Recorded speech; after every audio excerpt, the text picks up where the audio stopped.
Olá, você está no canal As Gêmeas e eu sou a Luciana, nutricionista, e hoje eu quero falar sobre alimentação e criança autista. Existe relação? Primeiro vamos definir o que é autismo, né? Você já deve ter visto aí TEA. Transtorno do espectro autista. O transtorno do espectro autista não é uma doença, ele é um transtorno do neurodesenvolvimento e ele vai englobar uma série de situações que vai desde interação social até dificuldades com fala, irritabilidade, estereotipias, uma série de questões aí que envolvem o autismo. Como esse diagnóstico é feito? Você, mãe, vai olhar sua criança, vai ver assim, tá com dificuldade de fala, tem alguns estereótipos, ele tem um comportamento que você desconfia, que algum outro profissional já levantou essa situação. Você vai procurar um neurologista, o neurologista vai aplicar o DSM-5 e com ele vai chegar ou não ao diagnóstico de autismo. Pode não ser tão simples assim na prática, mas no final das contas é isso que vai acontecer. E aí, se seu filho for um menino, vai ser mais simples de você observar, até porque esse DSM-5 ele foi validado em meninos. Mas se for uma menina, vai ser muito mais difícil, porque as meninas, elas mimetizam o comportamento de outras meninas, então dificuldade de fala pode ser que elas não tenham, pode ser que elas não tenham dificuldade de interação social. Ou seja, ela pode não apresentar nenhuma dessas questões levantadas para desconfiar do autismo, normalmente. Mas, em algum momento, ela vai apresentar uma característica ou outra que vai fazer o profissional que está acompanhando, pelo menos, ficar de orelhinha em pé e fazer esse encaminhamento e a criança receber ou não o diagnóstico final do autismo, tá? Basicamente é isso, já que a gente já se situou mais ou menos, o objetivo não é dar um curso sobre autismo aqui, né? É falar um pouquinho sobre esse assunto, trazer à luz algumas questões relacionadas à alimentação. Ufa, chegamos! Vamos para a minha área, a alimentação. E aí você pode me perguntar, Luciana, mas a alimentação ela influencia?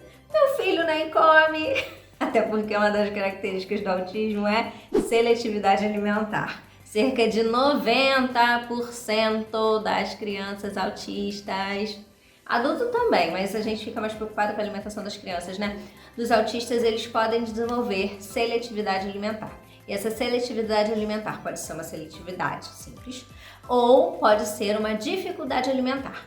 Lembrando que seletividade alimentar pode não interferir no estado nutricional. A dificuldade alimentar, ela pode interferir no estado nutricional e então trazer prejuízos para o desenvolvimento desta criança. Como eu falei no início, o autismo é um transtorno do neurodesenvolvimento. E aí, a gente trazendo aqui, ó, para bioquímica, os autistas, eles são pessoas que são inflamadas, neuroinflamadas. O que é neuroinflamadas? O cérebro é inflamado. O que é, Luciana? Então, tomar um anti-inflamatório ajuda no autismo? Não é essa a questão. A gente fala de inflamado porque tem alterações ali que vão prejudicar o bom desempenho de algumas substâncias, que são essas substâncias que vão fazer com que as ligações, as conexões ocorram de forma legal. E eu não sei se você já ouviu falar que nós temos o intestino e existe uma relação muito próxima do intestino com o cérebro. Chama eixo cérebro-intestino, essa conexão, né, como o nosso intestino é o nosso segundo cérebro, enfim.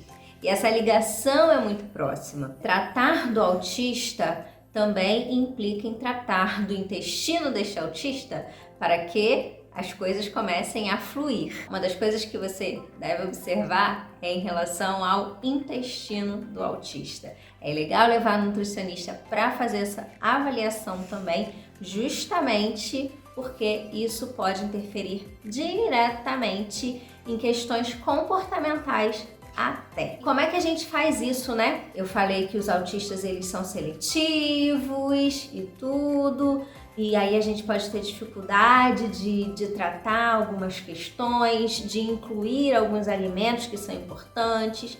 algumas substâncias. E como é que eu vou fazer? Bom, eu já dei a dica, né? Vou falar de novo só para você não esquecer nunca mais. Primeiro a gente começa tratando o intestino desse autista e aí eu vou identificando o que pode estar acontecendo. Tem uma alteração gastrointestinal, às vezes faz cocô todo dia, mas mesmo assim tem um probleminha, não tem tantas bactérias legais ali, atuantes. Então a gente precisa primeiro identificar como é que é esse intestino e fazer um tratamento para que esse intestino ele fique com uma população legal de bactérias, justamente para ajudar com que as outras coisas elas sejam bem absorvidas e façam o efeito que a gente deseja, o efeito positivo. Então o primeiro passo, normalmente o nutricionista ele faz esse processo aí de organização da casa, começando ali pelo intestino. E aí depois, o que a gente vai ver? Normalmente, gente, os autistas, eles são anêmicos. Não, Luciana, eu fiz o exame, o hemograma deu ok, tá tudo certo, tá lá, ó, na faixa certinha. Tá assim, mais perto do mínimo, mas tá tudo certo. O hemograma tá tudo certo. Mas você dosou a ferritina? Que às vezes a anemia ela não está aparecendo ainda ali às custas de uma utilização das reservas de ferro aí que a gente avalia pela ferritina. E normalmente a ferritina desses pacientes é mais baixa. Então a gente dosa a ferritina e suplementa ferro para essas crianças. E aí essa suplementação de ferro preferencialmente não ser feita na forma de sulfato ferroso. Porque lembra que eu falei do intestino? Sulfato ferroso mexe com o intestino, né? Então o ideal é que não seja feita sob a forma de sulfato ferroso, tá bom? Então ferro é super importante, ferro tem a ver também com o neurodesenvolvimento. E lembra que eu falei que é um transtorno do neurodesenvolvimento, que é uma neuroinflamação? Justamente por isso, se você está grávida, aí eu falo com você, deixa eu puxar assim um pouquinho, assim ó, puxa um parênteses, assim. E aí vamos colocar para gestante. Você que está grávida, por favor, preocupe-se em suplementar ferro de forma adequada. Procura um nutricionista para te orientar a fazer essa suplementação, tá? Para que você reponha, tenha doses adequadas de ferro para garantir com que seu bebê ele tenha uma boa reserva de ferro também, que você não fique anêmica, principalmente por volta das 32 semanas de gestação. Super importante fazer uma suplementação adequada de ferro para que você, gestante, gere um bebê com um desenvolvimento cerebral legal, tá bom? E aí, fechei o parênteses. Então, ferro é super importante na alimentação do autista. A gente está começando a juntar aquelas pecinhas do quebra-cabeça do autista, né? Então, começamos no intestino, vamos pro ferro. E aí você me fala assim, Luciana, todo autista, ele é seletivo? Não, 90% deles, quase todo mundo, mas nem todo mundo, né? Os autistas, eles são seletivos, então aí a gente precisa ver de onde vem essa seletividade, tentar entender como funciona essa seletividade do autista. Será que é por conta de todo esse processo? Será que é por conta de uma alergia alimentar?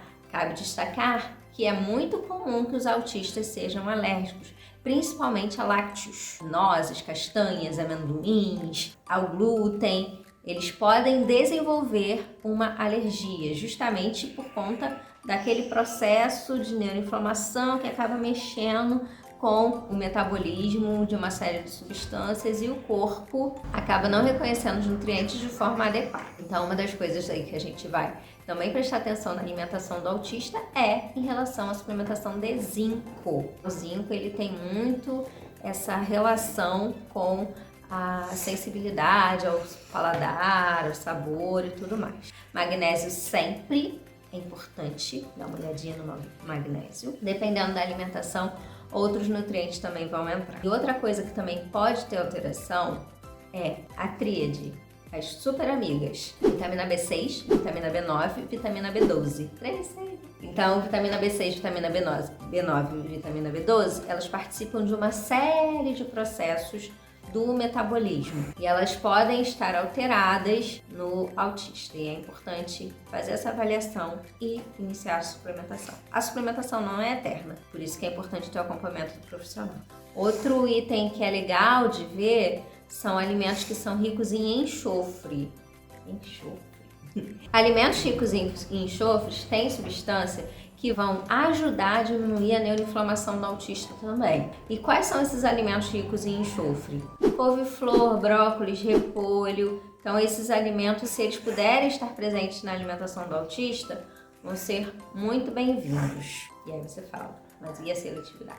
Calma, eu vou chegar lá. Calma, espera. Vamos por partes. Agora, é interessante que você possa incluir como tempero dos alimentos a cúrcuma junto com a pimenta preta nas preparações dele. E por que isso, né? Porque ajuda em toda essa questão cognitiva, em toda essa questão do neurodesenvolvimento, da neuroinflamação do autista. É importante você ter em mente o quê? Tudo que for antioxidante, vitamina C, quercetina da casquinha da cebola, da maçã, o resveratrol da casquinha da uva, né, do suco de uva, também vão ser muito bem-vindos na alimentação da criança autista. E aí vamos chegar ao ponto que você deve estar se perguntando: ai, Luciana, que legal, que lindo, maravilhoso, o mundo é perfeito. E aí você falou um monte de alimento que pode entrar e tudo na alimentação do autista, mas a criança não come. Como é que eu vou colocar isso tudo na comida da criança? Calma. É todo um processo, eu sei. É um movimento assim, ó, altos e baixos, altos e baixos, altos e baixos. Por isso que é importante a gente se situar, não criar grandes expectativas com a alimentação da criança e trazer isso para os pais também, né? É importante isso, se você for pai, mãe de autista. É importante que você entenda, não crie tanta expectativa assim, tá? O tratamento, ele é demorado. E uma das primeiras coisas que a gente começa fazendo tratamento, já falei, é em relação à questão intestinal e junto a gente vai tentando agregar um alimento ou outro na alimentação dessa criança, tudo bem? E assim, a gente faz um tratamento, chama de terapia alimentar.